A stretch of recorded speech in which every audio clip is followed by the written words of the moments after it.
welcome back to my channel, or if you're new, welcome to my channel, and go ahead and please subscribe, because if you're clicking on this, chances are you're into my kind of videos. So I just kind of want to give a little spiel before this.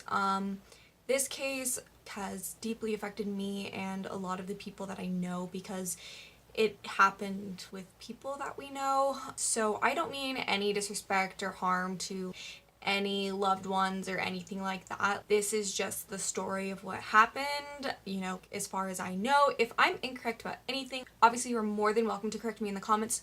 Just please be kind about it, because I only know what I can find or from what I hear from sources, and so I'm just trying to do my best here and put it all together in a video for everybody. So let's go ahead and get into the horrible and horrific murder of Ruben Navalta. Ruben was born on July 8th of 2012. He was born to mother Marielle Navalta, and I'm not sure who the father was. Now, at the beginning of the story, it's really important to know that Marielle never wanted Ruben. She was fine until her last couple of months of pregnancy, and at that point she tried to abort him herself, and she had to go talk to a bunch of different counselors and talk to Child Protective Services and things like that. And when he was born, Child Protective Services would not let her have him. She never had custody of Ruben, and that is important to know. It was on May 22nd of 2015 that Marielle would say she went to the store and left Ruben in the custody of her boyfriend, Shiloh Weaver. When she returned to ambulances and police officers, the whole emergency services, and an unconscious child. Now, I'm a bit confused about this. Was it a surprise to her when she came home that he was unconscious and there was all these things? Like, did Shiloh never call her, or did she know she was coming home to this? I don't know, and that's just a little bit off to me, so I'm not really sure there. That just seems weird to not call the mother of the child.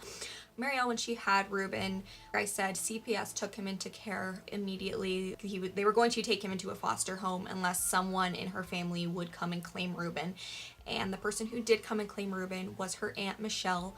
And her Aunt Michelle lived in California. She was busy with work and everything, and she dropped everything at like the brink of a hat to come and essentially rescue this little newborn baby, and took care of him and raised him as her son from that day forward. Like I said, Marielle never had custody of Ruben. It was always Michelle and her husband, and when they took Ruben, they spent, a lot of time working with attorneys to fight for custody of him and make sure everything was settled. That way they were his parents.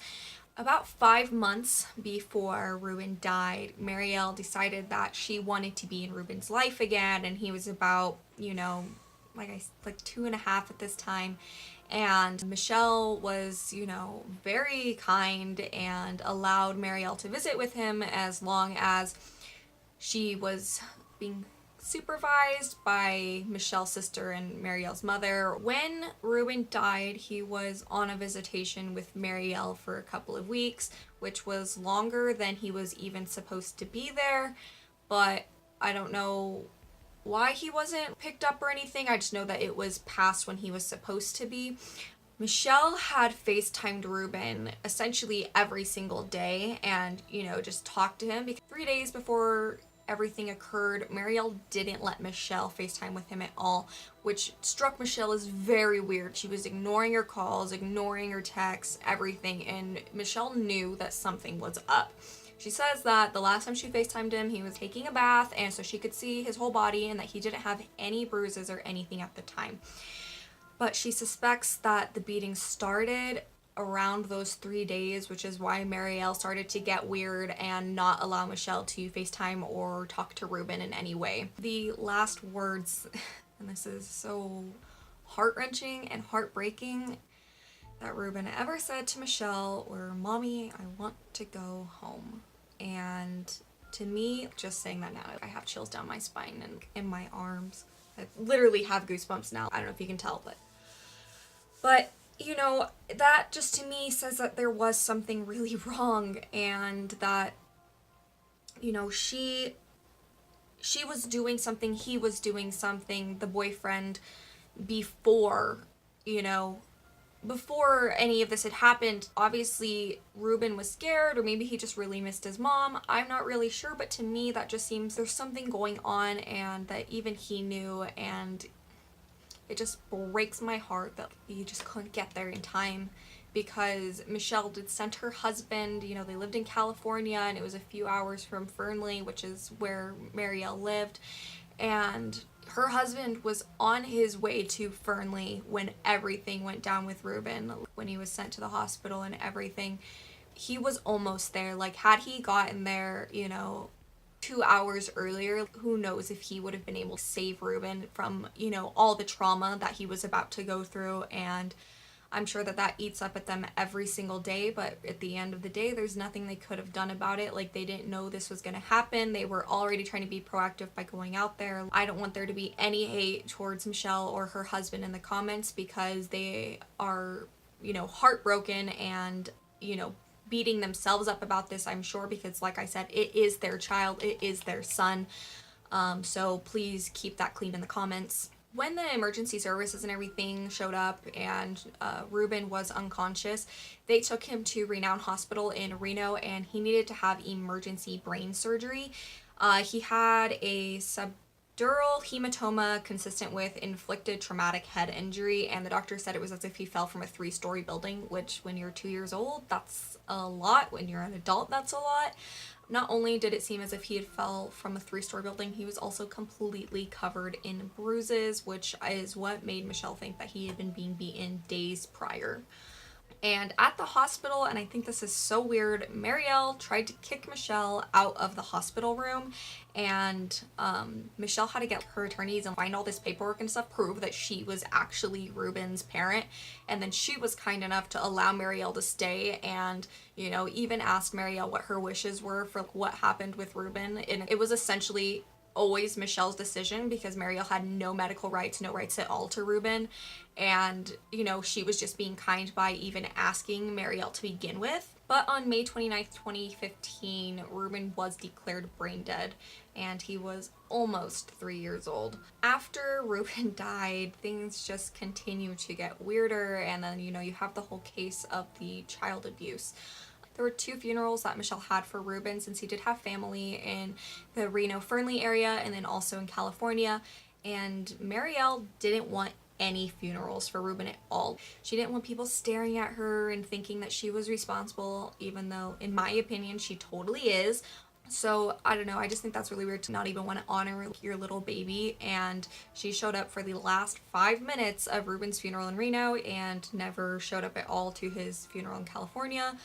It took a couple years to get these 2 to be sentenced, because, you know, trials and stuff like that take a long time, and they actually both got out on bail. I know Shiloh's bail ended up being about $200,000, and I have no idea what Marielle's was, but she had another kid during her time on probation, but the child had birth defects, and with all of her charges and everything going on, he was sent into foster care right away. And I don't know what's currently happening with him or anything like that. I just know that he was sent to Child Protective Services and foster care, and Marielle will not be allowed to take care of him, thank God. But it was in 2017 that Shiloh was charged with only 2nd-degree murder, and his sentence began on September 24th of 2017, and he'll be eligible for parole in 10 years, which I think is insane. I don't think that that's enough. You brutally beat a child, and you literally beat a kid to death. He was 2, and you get 2nd-degree murder, first of all, and then you could be getting out in, 9 years from now. So that, to me, just is not right. And then to make it even worse, of course it has to become worse, Marielle didn't get charged with, anything. She got charged with withholding evidence, and she got sentenced to 19 to 48 months in prison, to which she got, and I cannot even believe I have to say this, she got probation. She didn't have to go to prison at all, nothing. She got probation. And she's even now pregnant with another child, who I'm assuming will be taken from her as well, because she cannot care for a child. I'm really sorry. I'm trying to be unbiased in this, but it's very, very hard when, you know, I've been following this story since it happened when I was a little kid. Marielle was my friend. She was my neighbor. Like, we literally shared backyards as kids, and it just, you know, we rode the bus together. We were in classes together, and it blows my mind that that I know, that you would know, could do something like this in general, and then, you know, and then to see someone get away with it is so much worse. And then the same thing goes for Shiloh too. If you're watching this, I'm sure you're friends with me on Facebook. We all went to school with them, and it's not something you'd ever suspect. And for me personally, I don't feel like there was justice for Ruben. Did they find his murderers? Yes, we knew who they were from the beginning, but in the end, I think something much worse should have happened. It should have at least been first degree murder, and there should have been additional charges slapped onto that, such as child abuse, child neglect, things like that. It should be more than 10 years before he can be on probation. And then Navalta getting probation. Navalta is who I'm calling Marielle. You know, that blew my mind when I heard that in real life time. I was just confused and distraught, and I can't even imagine how Michelle feels, because this woman, Marielle, took her kid's life, and there's nothing she can do because the courts decided she's just eligible for probation. I'm very sorry, I'm just rambling now. Anyways, guys, I hope you guys enjoyed today's video. Please go ahead and show some love for Ruben and his family in the comments down below. If you have any information at all that you think may further this, because they can't be tried again, but if you do have information, there's the phone number right there, and everything will be down in the description box as always. Make sure you guys subscribe and like this video so I can give you guys more content. On Thursdays is always the mystery type days, so stay tuned for that, and have a good one, guys. I'll see you next time.